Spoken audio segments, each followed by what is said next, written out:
Welcome to Lightning Author Talks. This segment is produced by Mackay Regional Council Libraries.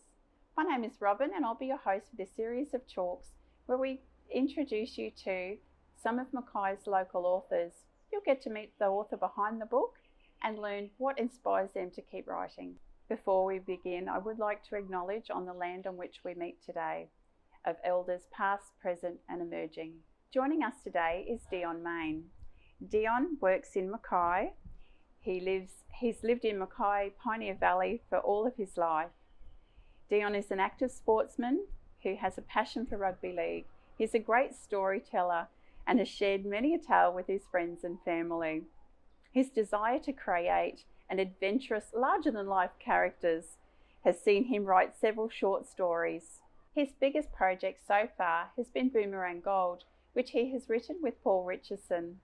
Their common interest in storytelling has created an ongoing friendship which has led them to collaborate producing this book. Dion, welcome. Thank you very much. I can only imagine the exhilaration that you feel as an author when you see your books on library bookshelves and in bookstores. Dion, it must be a great triumph to get to that point. Can you please introduce yourself and a little bit how this journey began? Hi, I am Dion Mayne. Thank you very much for this chance. Paul Richardson was the co-author in Boomerang Gold, and he was my primary school principal. They encouraged us to write novels or little short stories when we're in primary school. The teacher aides would then publish them for us. So it grew from there with my imagination and how I kept in a love affair with storytelling. And it wasn't until I saw Paul publish a few books that I thought I'd reach back out to him and showed him a manuscript of Boomerang Gold, and from there we just kept going and published Boomerang Gold. So yeah, for the library to pick it up, very appreciative, and for the audience to get back to us and say they enjoyed it was great.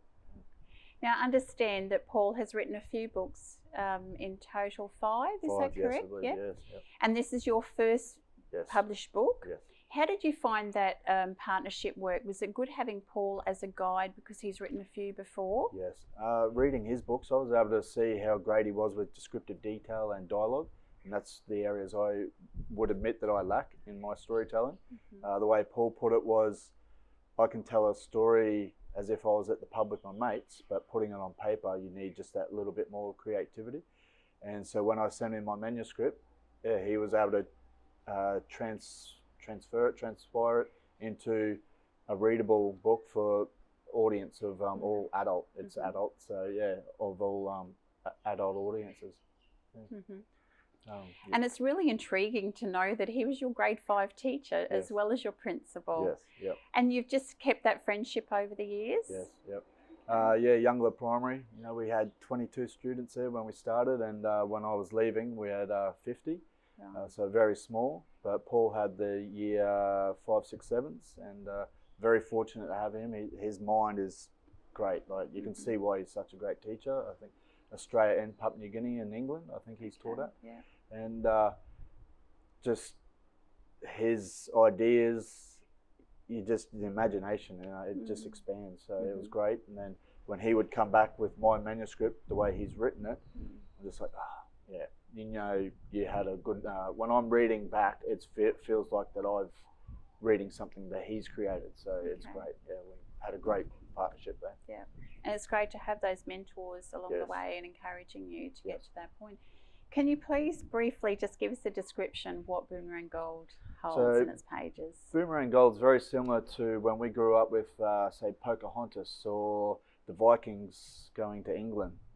I was looking at areas where the Dutch were exploring the South Oceans, and I thought, well, there's nothing really where the Dutch have encountered our indigenous people, so I created Finjara Island, and it's loosely based in the Gulf of Carpentaria off the mainland, and I wanted a tale where it was historically correct, where the Dutch were fighting with the Spanish, and with treasure and gold involved, it's always exciting. So I had that, and then a greedy captain that wanted some for himself and his crew, and that they came across Finjara Island after pursuing a Spanish ship. So they leave their gold there. Unfortunately, some indigenous folk, encounter them as well, and not all goes well. And then the Dutch go back and actually fight in the Armada. So the Spanish Armada that was happening in 1588, I believe. So a lot of research went into it all, and we had to get the time frame right, and then for them to return, and the adventures still happen when they go looking for their gold again. Yeah.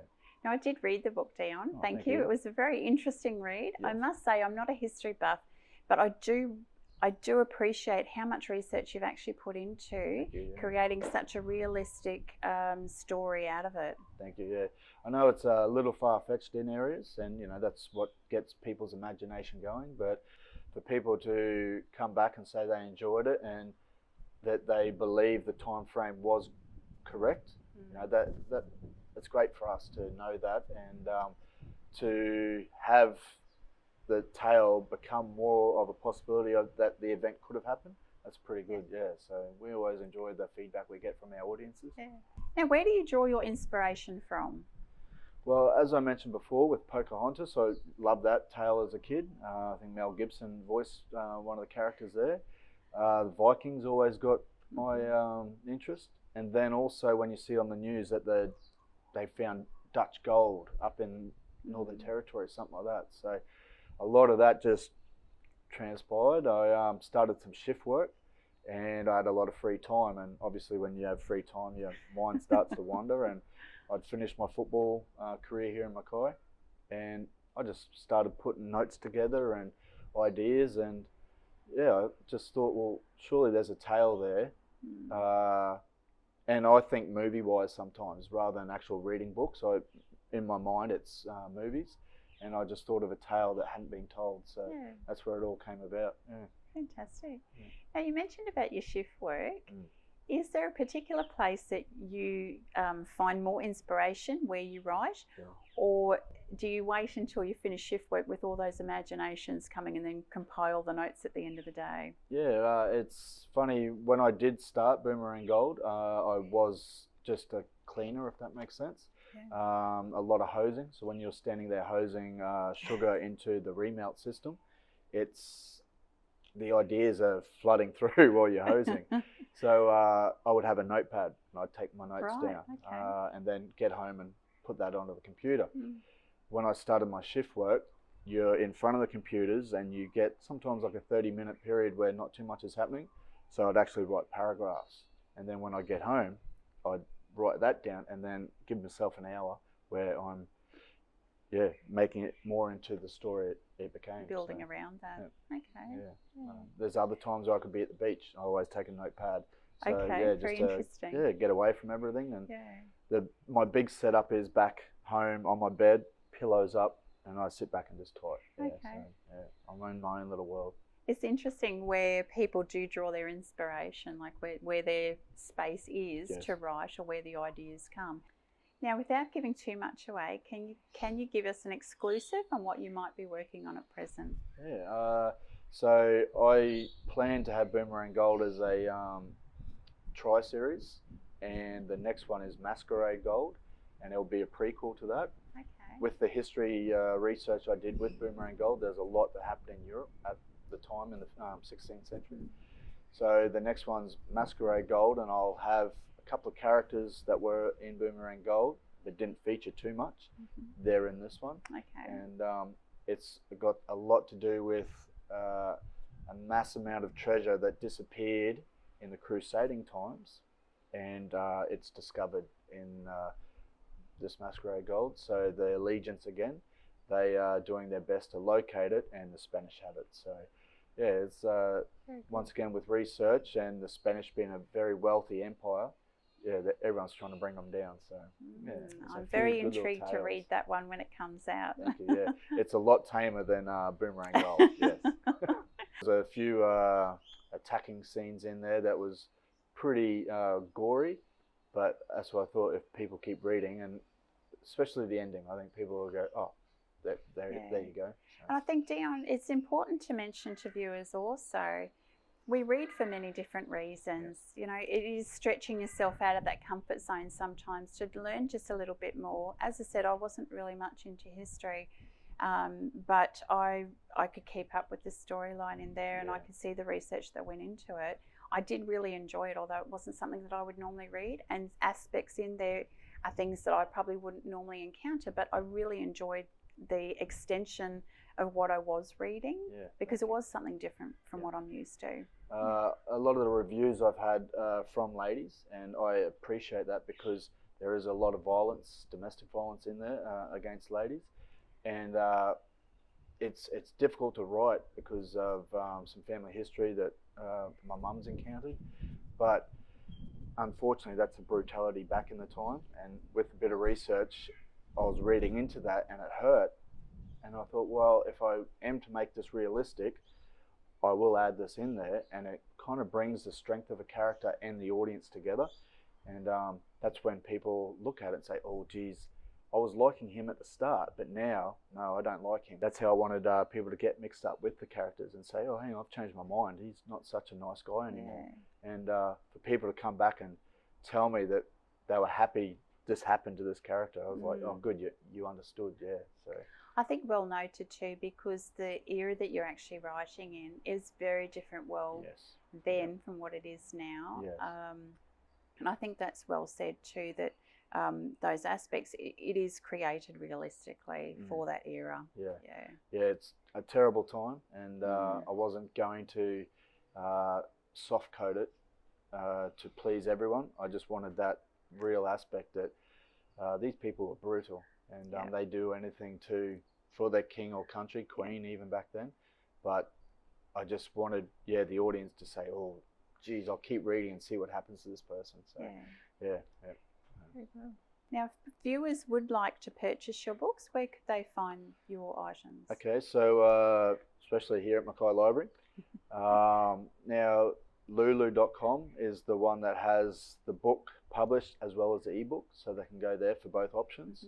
And then Amazon, Barnes and Noble, Book Depository, I think that's another one. So it's great that they can go to those big global stores and find it. So, fairly accessible to all. Now, apart from being the successful author that you are, what else could you imagine yourself doing? To tell you the truth, I've tried rugby league kind of thing. I was lucky enough to represent Mackay in A grade. I did get asked to trial for a Q Cup team, and experiencing that, I was glad to walk away, because for me it was too serious. So I've also had an app developed. That was very tough work, very expensive, and it didn't quite work out. Facebook brought out Marketplace, so I kind of ruined everything, but I was just glad to be 3 years ahead of them. But no, I've just felt that I can now kick back and just enjoy work, and now that I'm writing, that's my hobbies that I'll focus on. So that and beaches and fishing, so I don't mind that. You've got to have the enjoyment in there too. It's not all about work. No, exactly right, yes. Now, if someone was to write a story about your life, what would the title be?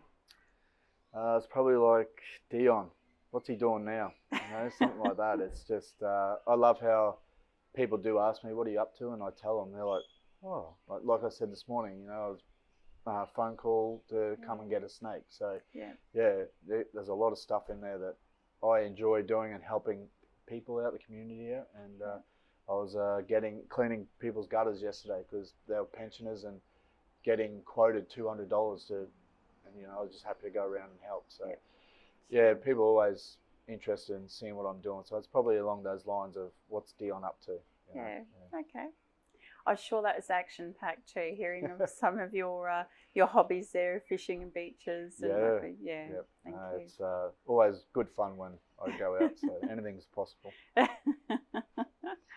Now, Dion, thank you so much for joining us today for Lightning Author Talks. It's been a pleasure to meet with you and chat with you today. Thank you for the chance. Pleasure. We do hope to catch up with you soon and hear about your new endeavours. And until then, we wish you all the very best. Thank you. Thank you, and thank you to the audience. Now, viewers, please let us know if you've enjoyed this segment of Lightning Author Talks.